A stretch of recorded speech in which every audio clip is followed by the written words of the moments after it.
नमस्कार, जय हिंद, वंदे मातरम। साथियों, कुछ न कुछ ज़रूरत की बातें हो जाती हैं जो लोग मुझे फ़ोन करके कहते हैं, लोग मुझे कहते हैं, मैं सोशल मीडिया में देखता हूँ। जब मुझे लगा था कि माननीय विधायक सर राजकुमार सर जो हैं पेशेंट के या अटेंडेंट के कहने पर ज़्यादा आक्रोशित हो गए और डॉक्टर साहब को खड़ी खोटी सुना दिया, तो वो गलत था, मेरे नज़रों में गलत था, मैंने गलत करार दिया था। लेकिन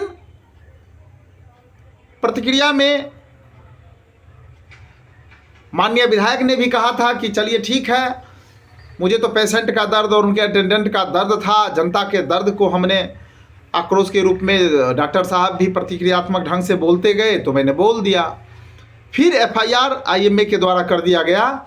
चलिए, आपने एफआईआर कर दिया माननीय विधायक के ऊपर, कोई बात नहीं है, ये तो प्रक्रिया की चीज़ है। आपको लगा कि एफआईआर ही इसका रास्ता है, वैसे ही सुलह होगा, तो कोई बात नहीं है। लेकिन मैं माननीय डॉक्टर साहब लोगों से कहता हूं कि हे डॉक्टर साहब, आप इस कलयुग के, इस धरती के भगवान हैं, आपको जनता भगवान के रूप में देखती है और बात भी सही है, चूँकि आप भगवान हैं। फिर पेशेंट के साथ दुर्व्यवहार करना, यह कहाँ तक न्यायोचित है? अभी जो मामला लेटेस्ट मैंने कल देखा था मीडिया में, कई सोशल मीडिया पे चल रहा था कि बेगूसराय सदर अस्पताल के प्रसूति वार्ड में, जहाँ की डिलीवरी के लिए महिलाएं लोग आती हैं, वहाँ पे गोद से ज़बरदस्ती बच्चा छीन करके बदल लिया गया। माननीय सिविल सर्जन महोदय, क्या यही दुर्गति के लिए हमने डॉक्टरों को जो है विधायक जी के इसमें स्टैंड किया, डिफेंड किया हमने विधायक जी इसमें डॉक्टर्स लोगों को? मुझे लगा था कि विधायक जी गलत किए, लेकिन अब तो ऐसा लग रहा है कि आप लोग पूरा एक साजिश कर रहे हैं आम जनता को परेशान करने का। ऐसा मत कीजिए और इस विषय को संज्ञान में लीजिए। आखिर क्या बात है? क्या कोई बहाली होता है तो वो लिखवा के आता है कि मैं सब दिन प्रसूति वार्ड में ही ड्यूटी करता रहूं, जिसकी वजह से मनोबल बढ़ जाता है और गरीब महिलाएं के साथ जो है अत्याचार हो जाता है। यहाँ तक कि कल कोई ये भी बोल रही थी कि बच्चा डेथ कर जाता है तो भी खर्चा मांग लेते हैं। ये सब देखिए गलत बात है। खुशनामा अपने जगह पे है, कोई खुशी से मिठाई खिला दिया वो अलग बात है, लेकिन इस ढंग से व्यवहार करना, मैं तो न्यूज़ की बातों को देख करके बोल रहा हूँ। और आपको अगर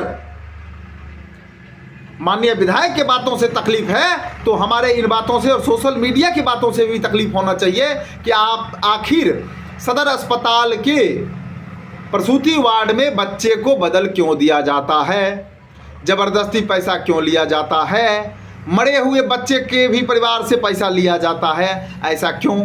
अब बताइए, आप बेटा बदली करवा दिए, आपके स्टाफ जो भी नर्स थे, जो भी ड्यूटी स्टाफ थे, उन्होंने उस औरत के लड़के को बदली कर दिया, जबकि औरत के परिवार वाले ये कह रहे हैं कि बेटा होगा तो फैमिली प्लानिंग का ऑपरेशन कर दीजिए। आपने तो उस महिला का फैमिली प्लानिंग का ऑपरेशन भी करवा दिया, उसके बाद आप बच्चे बदल लेते हैं, लड़का को लड़की कर देते हैं।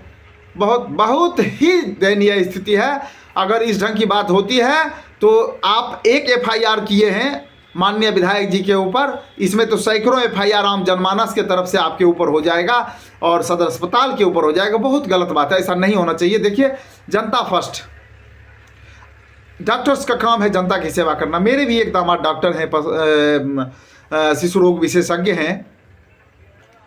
मैं वहाँ की बात बता रहा हूँ। एक बच्चा एडमिट था कई दिनों से, बच्चा में काफ़ी सुधार हो गया, तो परिवार वालों ने कहा कि हमारे बस की बात नहीं है, अब मेरे पास रुपये नहीं है, मैं कैसे इलाज कर सकता हूँ, जबकि सबसे मिनिमल कॉस्ट, बिल्कुल कम से कम पे इलाज होता है। उसके बाद डॉक्टर साहब ने कहा कि देखिए, आपके बच्चे का अभी जो है बहुत कुछ सुधार हो गया है, जिस कंडीशन में आप बच्चा लाए थे, बच्चा बचने वाला नहीं था, ऑक्सीजन लेवल वगैरह 15 था। खैर, भगवान का चमत्कार हुआ, बच्चा आपका कंट्रोल में है, लेकिन बच्चे को अभी 3 दिन और इलाज की ज़रूरत है, तब बच्चा क्योर हो पाएगा सही से। डॉक्टर साहब ने उसको छोड़ दिया, बोला कोई बात नहीं, मैं करूँगा, फ्री में इलाज करूँगा, 3 दिन और बच्चा को रखिए, लेकिन रखिए, तभी बच्चा आपका सही हो पाएगा। अरे तो हाथ जोड़ करके जो पेशेंट आपके सामने खड़े हो जाता है, डॉक्टर मतलब भगवान के सामने, तो क्या भगवान का काम नहीं है उस भक्त के ऊपर दया करना? कई घटनाएं हो रही हैं बेगूसराय में जिसमें डॉक्टर्स की भूमिका जो है काफ़ी सस्पेक्टिव रहता है। अभी पेनेसिया में जो हुई है, महारथपुर की जो औरत थी और मोरतर उसका ससुराल था।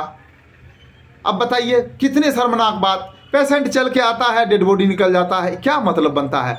मरना जीना किसी के हाथ की बात नहीं है, लेकिन आप तो भगवान हैं। ऐसे नाइंसाफ़ी मत कीजिए, किसी की जान मत लीजिए, पैसे के लिए किसी की जान मत लीजिए प्लीज़।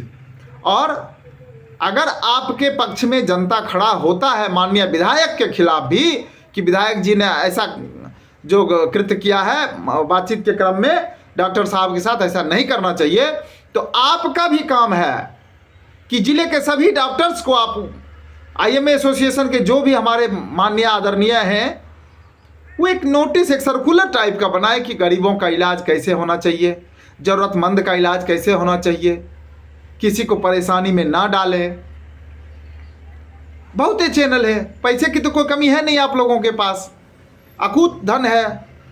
तो प्लीज़ मैं निवेदन करता हूं, और इस ढंग की बात आपने FIR भी कर दिया माननीय विधायक के ऊपर, उसके बाद आपके ही कारनामे ठीक नहीं है डॉक्टर साहब।